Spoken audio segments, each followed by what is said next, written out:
ನಮಗೆ ಸ್ವಾಗತವನ್ನು ಕೋರ್ತೀನಿ. NMMS ಪರೀಕ್ಷೆ 2022-23 ಪತ್ರಿಕೆ 2ರಲ್ಲಿ ಸ್ಯಾಟ್ ಇರ್ತದೆ. ಆ ಸ್ಯಾಟ್ ಅಲ್ಲಿನೂ ಕೂಡ ವಿಜ್ಞಾನ ವಿಭಾಗದಲ್ಲಿ ಇವತ್ತು 9ನೇ ಪಾಠ ಶಬ್ದ ಪಾಠದ ಮೇಲೆ ನಾವೇನು ಮಾಡೋಣ, ಮೋಸ್ಟ್ ಇಂಪಾರ್ಟೆಂಟ್ ಆಗಿರ್ತಕ್ಕಂಥ ಒಂದು 35 ಕ್ವಶನ್ಸ್ಗಳನ್ನು ನೋಡೋಣ. ವಿಡಿಯೋಗಳನ್ನು ಲೈಕ್ ಮಾಡಿ, ನೀವು ಬಳಸ್ತಕ್ಕಂಥ ಸೋಷಿಯಲ್ ಮೀಡಿಯಾ ಪ್ಲಾಟ್ಫಾರ್ಮ್ಗಳಲ್ಲಿ ಶೇರ್ ಮಾಡಲು ಮರೆಯದಿರಿ. ಫಸ್ಟ್ ಟೈಮ್ ವಿಡಿಯೋವನ್ನು ವಾಚ್ ಮಾಡ್ತಿದ್ರೆ ಸಬ್ಸ್ಕ್ರೈಬ್ ಜೊತೆಗೆ ಬೆಲ್ ಐಕಾನನ್ನು ಅವಶ್ಯವಾಗಿ ಒತ್ತಿ.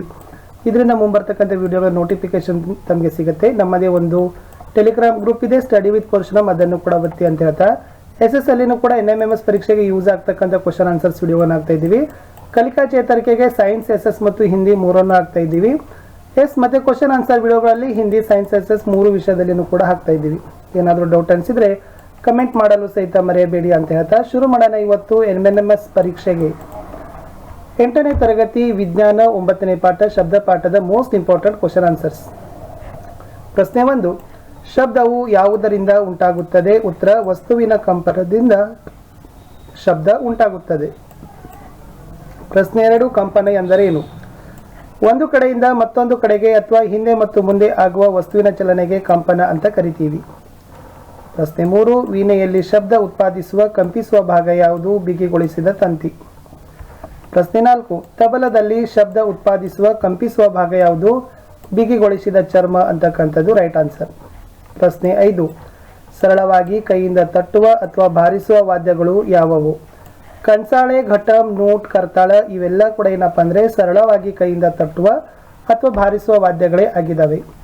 ಮಾನವನಲ್ಲಿ ಶಬ್ದ ಉತ್ಪತ್ತಿ ಮಾಡುವ ಅಂಗ ಯಾವುದು? ಧ್ವನಿ ಪೆಟ್ಟಿಗೆ ಅಂತಕ್ಕಂಥದ್ದು ರೈಟ್ ಆನ್ಸರ್. ಮಾನವನಲ್ಲಿ ಧ್ವನಿ ಪೆಟ್ಟಿಗೆ ಎಲ್ಲಿ ಕಂಡು ಬರ್ತದ? ಶ್ವಾಸನಾಳದ ಮೇಲ್ತುದಿಯಲ್ಲಿ. ಮಾನವನಲ್ಲಿ ಧ್ವನಿ ಪೆಟ್ಟಿಗೆ ಕಂಡು ಬರ್ತದ. ಧ್ವನಿ ತಂತುಗಳ ಸಂಖ್ಯೆ ಎಷ್ಟು? ಮಾನವನಲ್ಲಿ ಎಷ್ಟು? 2 ಧ್ವನಿ ತಂತುಗಳು ಸಿಗ್ತವೆ. ಪ್ರಶ್ನೆ 9, ಪುರುಷರಲ್ಲಿ ಧ್ವನಿ ತಂತುವಿನ ಉದ್ದ ಎಷ್ಟು? ಸುಮಾರು 20 mm ಅಷ್ಟು ಏನು ಮಾಡ್ತಾವಪ್ಪ ಅಂದರೆ ಪುರುಷರಲ್ಲಿ ಧ್ವನಿ ತಂತುವಿನ ಉದ್ದವನ್ನು ನೋಡ್ತೀವಿ. ಮಹಿಳೆಯರಲ್ಲಿ ಧ್ವನಿ ತಂತುವಿನ ಉದ್ದ ಎಷ್ಟು? 15 mm. ನೋಡಿ, ಪುರುಷರಲ್ಲಿ 20 mm ಇದ್ರೆ ಮಹಿಳೆಯರಲ್ಲಿ 15 mm ಇರ್ತದೆ. ಚಿಕ್ಕ ಮಕ್ಕಳಲ್ಲಿ ಇನ್ನಷ್ಟು ಕಡಿಮೆ ಉದ್ದದ ಏನು ಮಾಡ್ತೀವಿ? ಧ್ವನಿ ತಂತುಗಳನ್ನು ಕಾಣ್ತೀವಿ.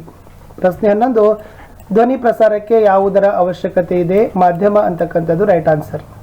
ಶಬ್ದವು ಯಾವುದರ ಮೂಲಕ ಪ್ರಸಾರವಾಗುವುದಿಲ್ಲ? ನಿರ್ವಾತದ ಮೂಲಕ ಶಬ್ದ ಯಾವತ್ತೂ ಕೂಡ ಪ್ರಸಾರ ಆಗೋದಿಲ್ಲ. ಶಬ್ದ ಕೇಳಿಸಿಕೊಳ್ಳಲು ಸಹಾಯ ಮಾಡುವ ಅಂಗ ಯಾವುದು? ಕಿವಿಯ ತಮಟೆ. ಕಿವಿಯ ತಮಟೆ ಏನು ಮಾಡ್ತದಪ್ಪ ಅಂದ್ರೆ ನಮಗೆ ಶಬ್ದ ಕೇಳಿಸಿಕೊಳ್ಳಲಿಕ್ಕೆ ಸಹಾಯ ಮಾಡ್ತದ. ಕಿವಿಯ ತಮಟೆಯ ಕಂಪನಗಳು ಕಿವಿಯ ಯಾವ ಭಾಗಕ್ಕೆ ವರ್ಗಾವಣೆಯಾಗುತ್ತವೆ? ಒಳಕಿವಿ. ಕಿವಿಯ ತಮಟೆಯ ಮೇಲೆ ಬಿದ್ದಿರ್ತಕ್ಕಂಥ ಕಂಪನಗಳು ಕಿವಿ ಏನು ಮಾಡ್ತದಪ್ಪ ಅಂದ್ರೆ ಒಳ ಕಿವಿಗೆ ವರ್ಗಾವಣೆಯನ್ನ ಮಾಡ್ತದ. ಪ್ರಶ್ನೆ 15, ಒಳ ಕಿವಿಯಿಂದ ಸಂಕೇತಗಳು ಯಾವ ಅಂಗಕ್ಕೆ ರವಾನೆ ಆಗ್ತಾವ?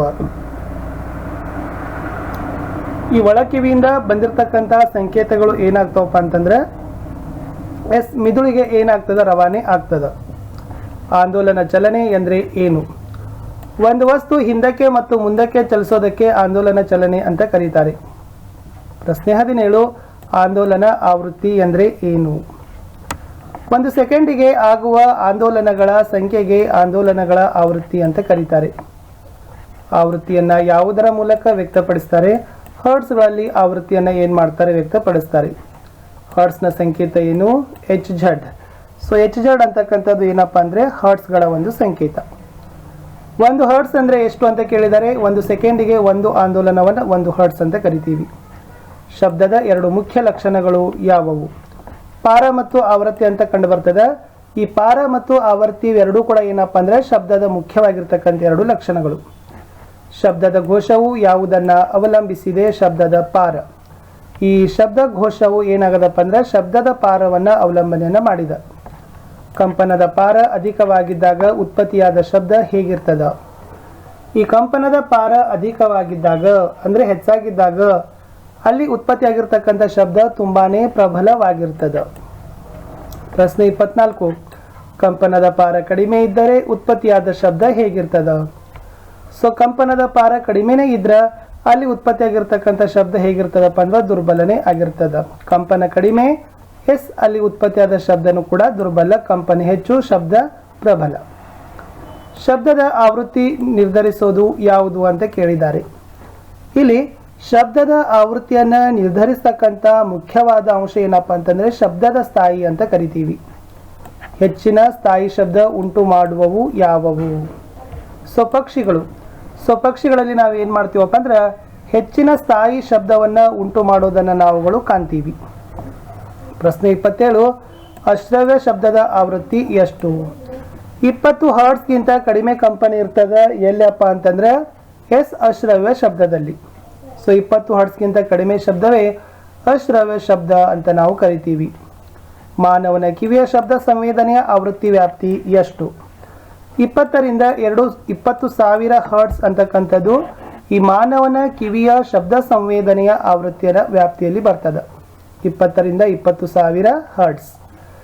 20,000 ಹರ್ಟ್ಸ್ಗಿಂತ ಹೆಚ್ಚಿನ ಆವೃತ್ತಿಯ ಶಬ್ದ ಗ್ರಹಿಸಬಲ್ಲವು ಯಾವುವು? ನಾಯಿಗಳು. 20,000 ಹರ್ಟ್ಸ್ಗಿಂತ ಹೆಚ್ಚಿನ ಆವೃತ್ತಿಯ ಶಬ್ದವನ್ನು ನಾಯಿಗಳು ಗ್ರಹಿಸ್ತವೆ. ಆದ ಕಾರಣಕ್ಕಾಗಿ ನಾಯಿಗಳನ್ನು ಏನು ಮಾಡ್ತಾರಪ್ಪ ಅಂದ್ರೆ ವಿಶೇಷವಾಗಿ ಪೊಲೀಸ್ ಇಲಾಖೆಯವರು ಬಳಕೆಯನ್ನು ಮಾಡ್ತಾರೆ. ಅಹಿತಕರ ಶಬ್ದವನ್ನು ಏನಂತ ಕರೀತಾರೆ? ಅಹಿತಕರ ಅಂದ್ರೆ ನಮ್ಮ ಕಿವಿಗೆ ಕೇಳಿಸ್ಲಿಕ್ಕೆ ಕರ್ಕಶ ಆಗ್ತದ, ನಮಗೆ ಹಿತ ಆಗೋದಲ್ಲ, ಆರೋಗ್ಯಕ್ಕೆ ಒಳ್ಳೆಯದಲ್ಲ, ಆ ಶಬ್ದಕ್ಕೆ ಗದ್ದಲ ಅಂತ ಕರಿತೀವಿ.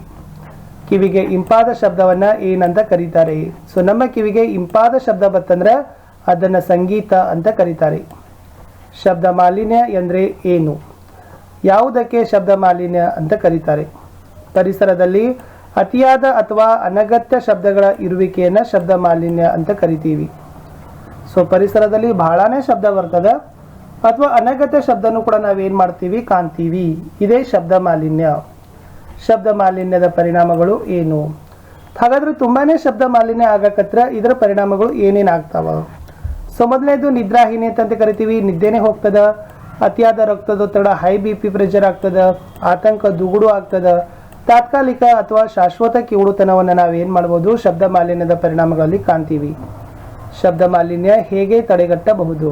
ಹಾಗಾದ್ರೆ ಇಷ್ಟೆಲ್ಲ ನೋವನ್ನ, ಇಷ್ಟೆಲ್ಲ ಶಬ್ದ ಮಾಲಿನ್ಯದ ಅಡ್ಡ ಪರಿಣಾಮಗಳಿದಾವೆ. ಹಾಗಾದ್ರೆ ಈ ಶಬ್ದ ಮಾಲಿನ್ಯ ಹೇಗೆ ತಡೆಗಟ್ತೀರಿ? ಒಂದೇದು, ಈ ಗದ್ದಲ ಉಂಟು ಮಾಡ್ತಕ್ಕಂಥ ಕಾರ್ಯಾಚರಣೆಗಳನ್ನ ದೂರದ ಸ್ಥಳಗಳಲ್ಲಿ ಸ್ಥಾಪನೆ ಮಾಡೋದು, ಕೈಗಾರಿಕೆಗಳನ್ನ ದೂರದ ಸ್ಥಳದಲ್ಲಿರೋದು, ವಾಹನಗಳ ಹಾರ್ನ್ ಬಳಕೆ ಕಡಿಮೆ ಮಾಡೋದು, ರಸ್ತೆ ಬದಿ ಮತ್ತು ಕಟ್ಟಡದ ಸುತ್ತಲೂ ಮರಗಳನ್ನು ಬೆಳೆಸೋದು.